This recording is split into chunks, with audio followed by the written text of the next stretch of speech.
Seattle mayoral debate. Damn, Harold looks like. From Cornish College of the Arts at Seattle University, good evening and thank you for being here. No.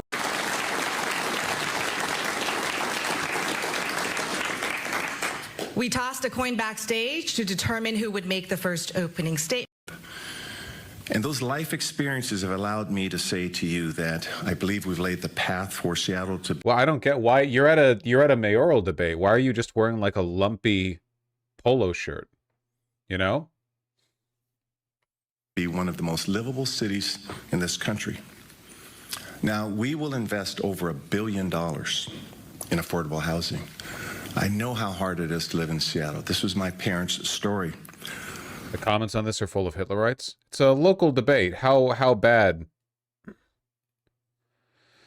Bruce Harrell. When a man does 6 or 7 crimes we don't know his life story, maybe he was hungry, therefore I have zero desire jailing him. Wait, the people here are mad at Harrell? Wait, did Bruce Harrell overcommit?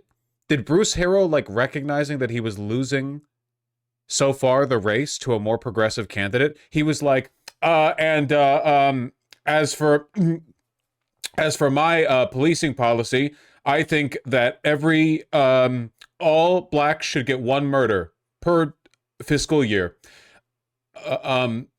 because of racism. You know, like, did he?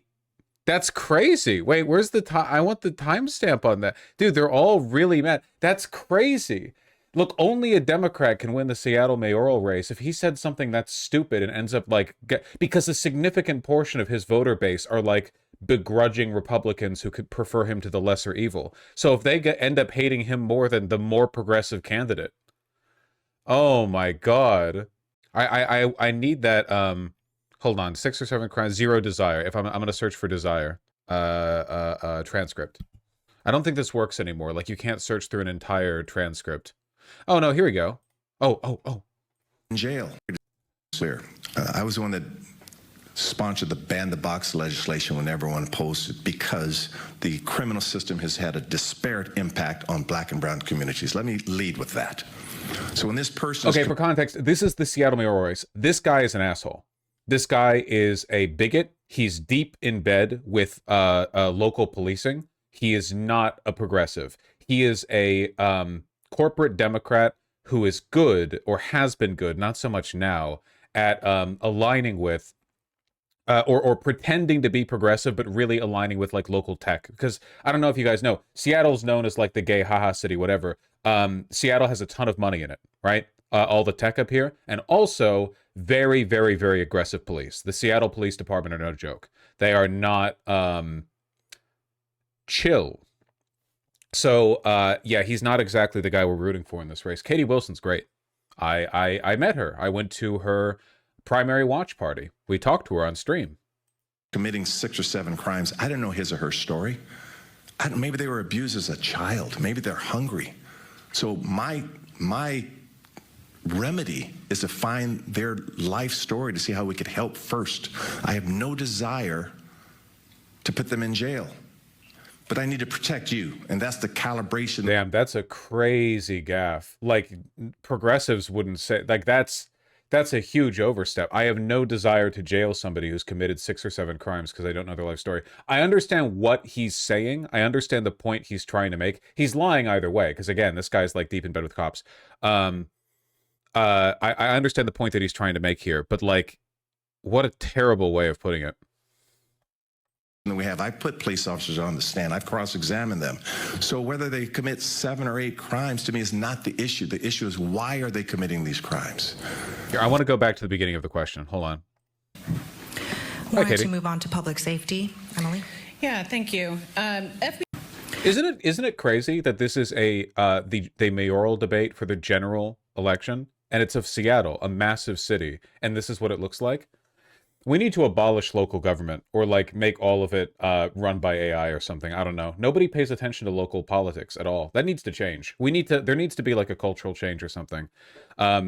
I was re-looking at that graph the other day, how the number of federal workers in America has stayed consistent for like 50 years. The number of state and especially municipal workers has skyrocketed over that time. And the reason for that is because local government is bloated, inefficient, and nobody has any idea what's going on in it. Ironically, like people pay more attention to and know more about national candidates who live on the other side of the country than they do local candidates who live potentially within their own neighborhood.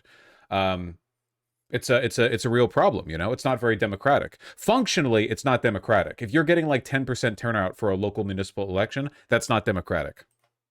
Wanted to move on to public safety. Emily? Yeah, thank you. FBI statistics have showed that in 2024, Seattle had the 4th highest overall crime rate compared to other large cities. The crime numbers this year overall seem to be on a better path than last year. But, Mr. Harrell, it's no secret that repeat offenders are driving much of this crime. Is the city too lax? It's the same problem as before, man. It's literally, it's like Jonathan H. Crime. Is like every city, every major city has like John Crimes who... it's the local prison is like Arkham to him. He just gets, it's a revolving door, you know. Arson, get let out. Burglary, get let out. Assault, get let out. Yeah, they're the whales. They're like the people keeping Genshin afloat, you know. On repeat offenders? That's a interesting question. Yeah, they ruin petty crime for the rest of us. Everyone should get to do a little bit of petty vandalism now and again. But Johnny Crimes over here, he takes up all the vandalism juice himself. After the cops are done dealing with him, they don't want to deal with no vandals no more. So the rest of us, we actually get to serve hard time. Johnny Crime, he just gets to walk out again because his mom was hungry or something. I don't know. I don't know how to answer that question. Too lax. I don't know how you gauge that. I know it's necessary to catch criminals in the act of doing bad things. And I have all the faith in my police department, who is a best practice in terms of using force. I need 1,500 officers. I need constitutional arrests. I need people. How does this even happen? I would have thought the U.S. perma-jails these folks. Okay, I'm going to be real with you. I don't know. I have no idea. It's like this was the last good point that Anna Kasparian made before she went fully crazy, which was for some reason in major Democrat cities, which have, by the way, high prison populations. It's not like they don't arrest people. It's not like they don't incarcerate people.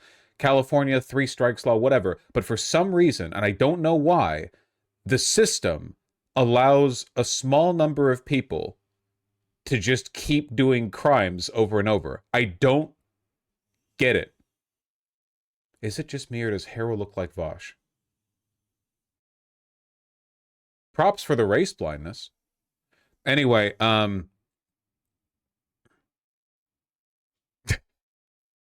Jesus, that was distracting. Yeah, I really don't know. But yeah, it happens. It happened recently. And what was the city that had the train stabbing that all the white nationalists pretend they care about? The black guy stabbed the Ukrainian lady in the neck. What was the city? DC? No, that wasn't DC. It wasn't New York. Charlotte. It was Charlotte. Yeah. But yeah, I remember there was like a big serial stabbing in Seattle that happened last year. And it was, if I remember correctly, pardon me if I'm mixing people up, but it was a black guy who had like 5 trillion priors or whatever. Man, I don't know. Sometimes the most conspiracy brained I get is when I think, do the police let like 3 crazy black people do whatever they want in every city to keep racism levels up? Is this like is this like the long plan?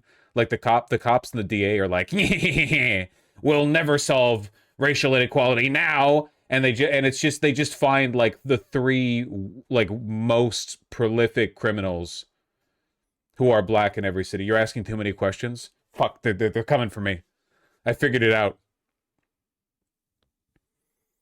Part of the problem is that we have no good alternatives to prison. Yeah, but these guys need the prison, is the thing. These guys need the prison. Nobody wants them out. I don't know why they keep getting out. People that are killing themselves with drugs to get help, get treatment. So I'm not going to give an opinion on the attitude of my officers. I look at them in the eye and I tell them, this is my vision. George Floyd was murdered, purely and simply. And I need you to recruit culturally competent. Oh, he is really trying to compete with the progressive candidate who's leading in the polls. officers, and we created the care department, which is an Bosch rare right-wing stance. This is like an actual reality-based stance, which is just, it's a fact of the world that is true. It's not just like crazy right-wing propaganda. The right-wing propaganda is the reasons why they say it's happening. Like the right-wing propaganda is when they're like, this is happening because the police and DAs are anti-white and woke, which is like, no, obviously that's not true. It's obviously fake. However, Crimes George is in fact a real guy, you know? Johnny Crimes, Johnny Double Crime. This is in fact a real like archetype of person, and we have to, you know, work with that. I don't know if they do it to keep police budgets high, because if there's still a lot of crime, it justifies the presence of police, though it kind of delegitimizes them at the same point in time. I don't know if it's like a racism thing. I have no idea. I don't know why they do it. I have no idea. I can't reconcile a system where there are people who are put away for multiple years for like petty theft, like stealing a Twix bar from a gas station, and then there are people with multiple felony assaults on their record. By multiple, I don't mean 2 or 3. And they just walk. I don't get it. I don't know why, but I think that should stop, you know? If our prisons are overcrowded, make room for one more, okay? I don't care if you have to overfill a cell. These people probably deserve to be in prison a lot more than a lot of the people who are already in prison. Armed response, the largest city in the country to do this. So whether they're lax or not, for me, in all due respect, is just not the question. The question is, are they effective? And they are very effective. I just need to get my numbers up, because the defund movement demoralized. Do you people actually get put in prison for stealing a candy bar? Dog, people have been put in prison for like decades for stealing a candy bar. Yeah, depending on like the priors and the system there, like California 3 strikes law or whatever. I'm pretty sure you can find people in the country who have been put in prison for life over stealing a candy bar. Police department. I was down 300 when you started, but the good news is we're getting 10 applications a day. So to me, the question is, are they effective? And they're very effective when given the resources. Mayor Harrell, I want to go back to that repeat offender question. If somebody has offended 6, 7, 8 times, even if it's a minor offense, but they continue to fail to turn their life around, at what point do you balance public safety to giving this person, you know, some accountability? What is that balance? So let me make something very clear. I was the one that sponsored the ban the box legislation when everyone opposed it, because the criminal system has had a disparate impact on black and brown communities. Let me lead with that. So when this person is committing 6 or 7 crimes, I don't know his or her story. Maybe they were abused as a child. Maybe they're hungry. So my remedy is to find their life story to see how we could help first. I have no desire to put them in jail. He's woke maxing, it's true. But I need to protect you, and that's the calibration that we have. I put police officers on the stand. I've cross-examined them. So whether they commit 7 or 8 crimes, to me, is not the issue. The issue is, why are they committing these crimes? And so we have a health-based strategy. We authorized our fire department, for example, to be the first fire department in the country to administer buprenorphine. I want these people treated. So for me, it's not 7 or 8. It's how do I stop? How do I go upstream to find out what's in their life? But at the end of the day, I also have to protect you, and that's the calibration that we've done. And we are best practice in this country in doing it. Ms. Wilson, I would like to have you answer that question. Yeah, thank you. I'd love to answer this question. So one specific let's do woke correctness, Katie.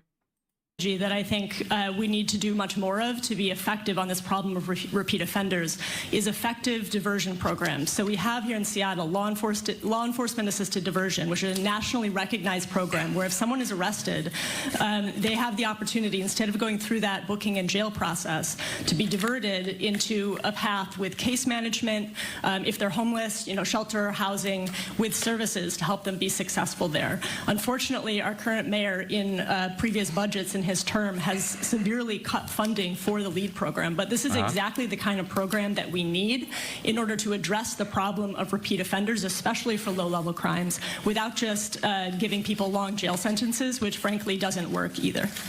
Follow up to that. You talk about possibly alternative sentencing as a progressive candidate. One of the things under Mayor Harrell's administration, specifically Ann Davison, the city attorney's office, she got rid of community court, which is something that... Okay, sorry, I just wanted to like substantiate what I was saying earlier, because this is what I had in mind. It took a while to find because Seattle's a big enough city that if you look up like mass stabbing Seattle, you don't just get one result. This is the guy that I'm thinking of. I remember there was like the news alert. Oh, somebody stabbing a bunch of people in the International District. Injured 5 people. 4 counts of assault in the first degree. 1 count of assault in the fourth degree. Extensive criminal history, and prosecutors argued in court filings to keep his bail at $2 million. I don't know why he has a bail at all. Stabbed multiple people. Da da da. Lee catches a break in violent felony case this year. Lee has an extensive criminal history in Washington state, including convictions for assault, armed attempted robbery, theft, and other crimes. In 2023, that's 1 year before this happened, prosecutors charged Lee with robbery in the first degree for allegedly using a knife to steal a man's car in Federal Way. Earlier this year, the charge was reduced to theft in the third degree in exchange for Lee pleading guilty. Did he say sorry? I don't know if he said sorry. It's just crazy, man. I don't know.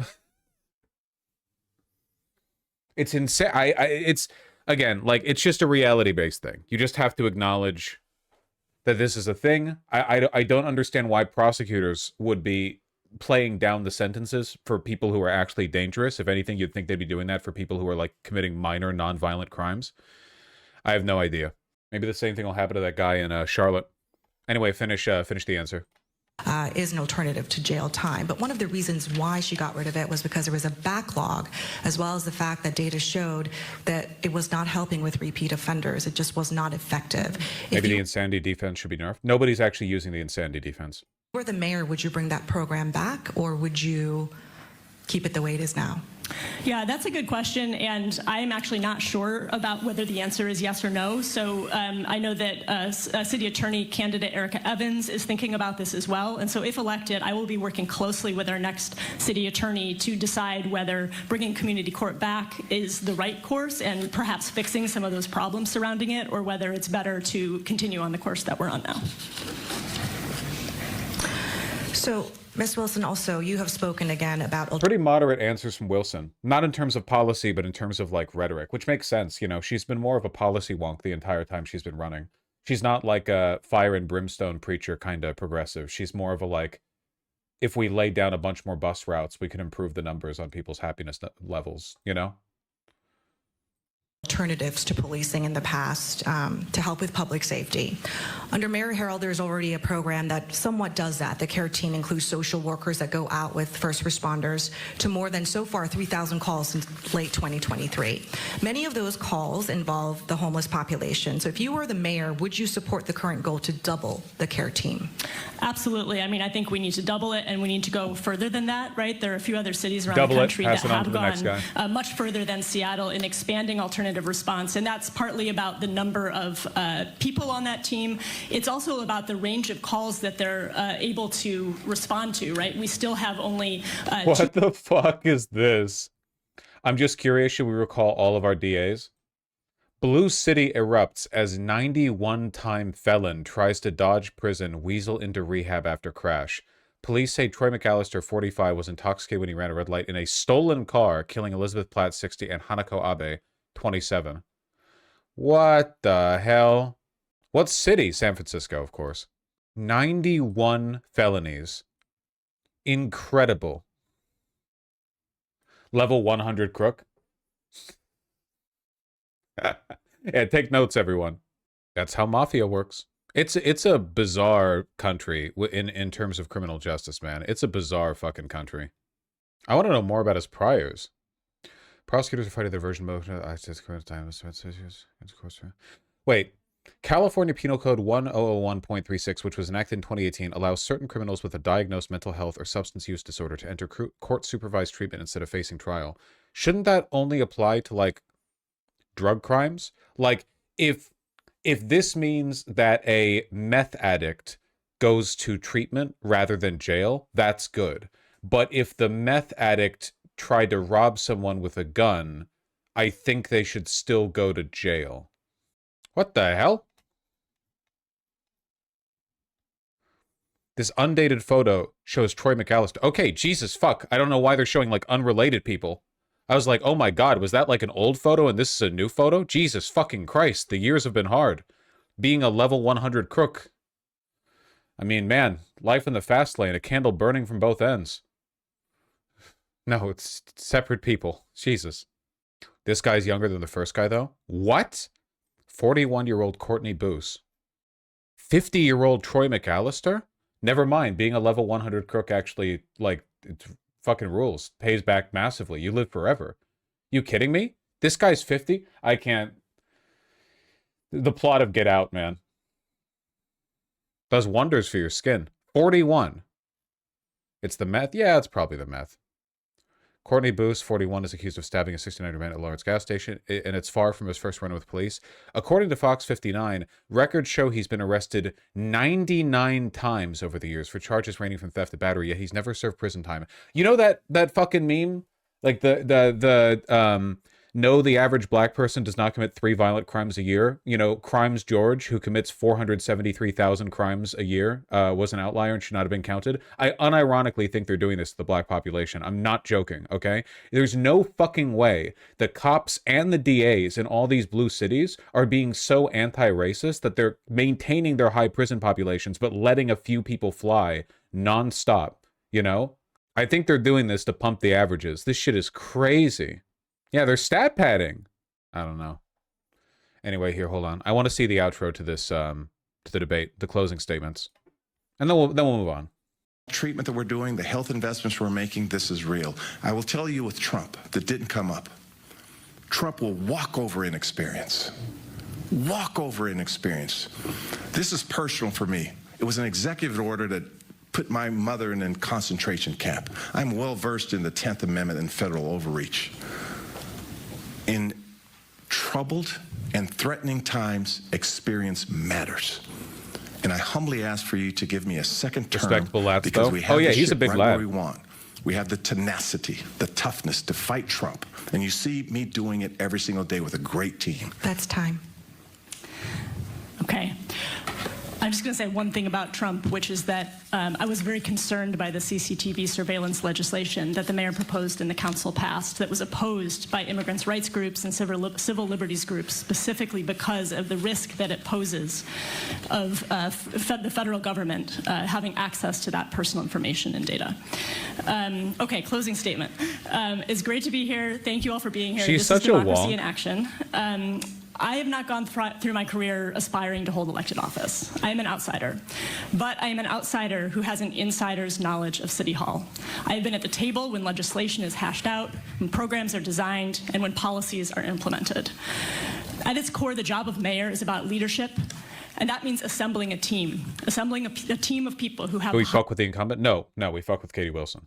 highest competence and integrity, keeping them oriented around a common vision and motivated. And that is exactly what I have spent my career doing. I am proud in this race to have the endorsement of Protect 17, the largest union of city workers who are asking for a new boss. And I'm proud to have the endorsement of MLK Labor, our King County Labor Council, of the King County Democrats, and the sole endorsement of every single Democrat Party organization in the city. And most important, the endorsement of the 51% of primary voters who voted for me in an 8-way primary this August. Politics, I believe, is about relationships. It's about collaboration. And I also believe that we don't need to agree on everything in order to work together. I would be honored to have your support. Thank you. Okay, we've come to the end of our evening. Thank you so much for watching, everybody. And please make sure you vote, that's for sure. Really, really, really hope she wins. Does this mean Vosh should get trained? Seattle already has a pretty decent public transit network. I mean, we're not, you know, it's not New York or whatever. But it's pretty good. Time is kind of tight, but she was good. I think she did good. She did good. I'm sorry, but that was not gripping TV. Not sure who watched this besides us. Whoa, really? A local fucking municipal office a general election debate isn't primetime TV material? That's crazy. What a novel observation. You know, this is part of the problem. Municipal elections are super, super undemocratic because nobody pays attention to them. And nobody pays attention to them because everyone's too, like, locked in on the federal stuff, you know?